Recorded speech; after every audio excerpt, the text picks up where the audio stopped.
class. This is Professor Manchester again, and I apologize in advance for the quality of this video, but I want to do it in one take. It's going to ramble a little bit, and hopefully I can stay on task most of the time. This announcement is about your bibliographies for your papers. We need to really reassess like what kind of stuff is acceptable, and I don't know where you guys are at as students, so I'm going to probably be speaking under your heads a lot, but based on the bibliographies I got, they used to need to be a lot better. We need to go for sources that are closer to primary. A lot of the stuff that we have it's unattributable. So if you find it on the web and it has no author, no date, is unpublished, and is very, very brief, all really bad signs, and you could be repeating misinformation. The way the internet is stuff stays up there forever if you put it up there in certain places. And the story could change even if it was ever true. And then poor people like us come along later and cite it as fact. And we just can't do that. We need to make sure we get our facts straight before we put them into a paper, and we don't want to repeat misinformation. And we will take a look at some of those websites too. When I was a public school teacher, and I prepared a lesson on Beethoven. I had asked my students what they knew about Beethoven. They knew he was a composer, and they knew that he lived under somebody's staircase. About a year later, I was flipping through the library and found a video, which I'm not a big video shower, but I've discovered a video named Beethoven Lives Upstairs. And so I watched it. And it was a really, really clever way to teach kids about Beethoven from the point of view of a child. Makes it more relevant to them so they remember it better. But it did a lot of sacrificing of facts and good details in the name of entertainment. And, you know, a movie should be a reputable source, right? But it really wasn't. Unfortunately, the only thing that the kids remembered about that was, you know, Beethoven was a composer, he was a jerk, and he lived upstairs.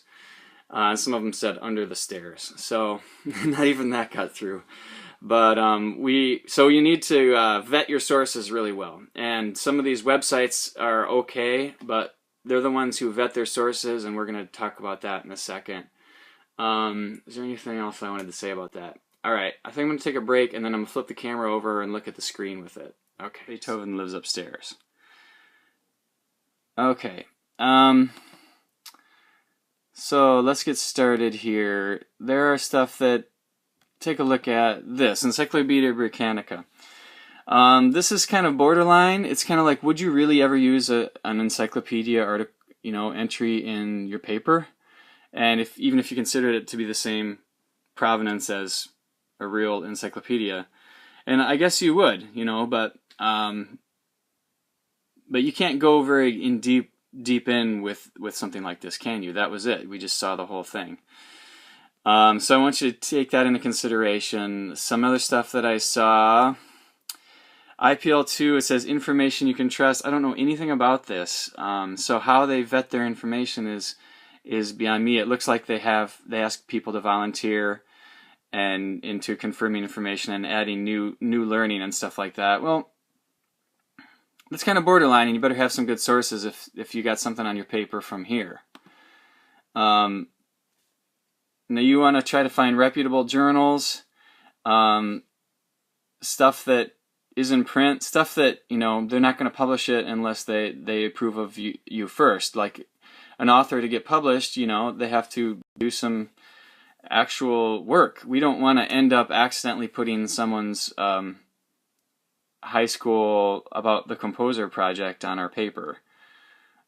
This is, when you make when you write this paper, this is in your record forever. There's nothing I can do about that. So make sure that you're not repeating anything wrong, and you want this to be good. What is this? Other things, like you just don't know what they are. It looks like they were in print at one time, but you can't find the author, you can't find anything else. I got this on a bibliography. I do not know what Eden Valley Enterprises is. I can't find any mention of a composer on there whatsoever. Like, I'm sorry, I'm not I'm sorry I'm laughing. I just think it's ludicrous. I can't figure out I know there's a good explanation. I just can't find it for this. So the bibliography is especially problematic with the web, because if the link is broken, then there's absolutely no way I can trust what is said at all. Other websites, like you could find a really, really good article by someone who knows his stuff, but I don't know if you can read that. This page is outdated user-generated website. Well, forget it. Not reading it. Sorry. Here's what you can do with this kind of stuff. All this stuff, actually.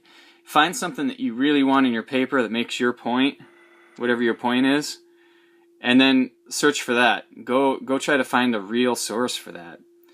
And this one has the guy signed his name to it, at least, right? What was his name? I can't remember. So you can also search for him. These guys tend to be scholars of a certain guy. They might have written their doctorate on this guy. They have to pick some subject or some guy to write their doctorate on. So you can search for the author's name and probably find a lot more reputable information about what you want. And if you can't, search for the statement that you want to put in your paper and see if you can find a good source for it. Okay. Here's another object. Now I'm kind of switching over to what you can do right now. Books.google.com. Google's been trying to scan books in. I don't know if I think there's other sources like this on the internet as well. This is a book. It was published. It has an author who did his own research. And the whole thing is on the internet. See? Stuff like that I will gladly accept. And as far as that goes, I wish I could tell you right now which sources are okay and which ones are not. This is where your librarian comes in. Go and utilize your librarian and see what journals the library receives. Use the interlibrary loan system and get those sources that you need. The nice thing about having this on the internet is that you can search it too. So you don't even have to read the entire book to learn your subject. I think the final thing I wanted to say about that is that you might feel slightly overwhelmed by the amount of information at your fingertips. Feel free to refine the subject of your paper. If you want to just write, someone's writing about the Heiligenstadt period of Beethoven when he really hit a wall with his creativity and his deafness and asking himself what it was all about. I mean, you can write all day, and people have, about this subject. You don't have to write about the entire life of a composer. You can refine your search. There's Haydn went to London for a trip, and you could write forever on that.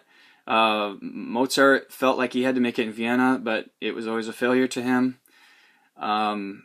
What else? Yeah, Berg's Violin Concerto was kind of a poem of anguish about an illegitimate son. You can definitely make these things go on and get very specific and write great papers, and I would welcome that kind of stuff over broad topics too. So in closing, if you have any questions about that kind of stuff, feel free to get to me. And I would love to hear your questions. And please don't feel like I'm getting down on you guys, because I actually have this problem every semester. There's nothing any of us can do about it except try to learn. So thanks, and please contact me if you have any questions. All right.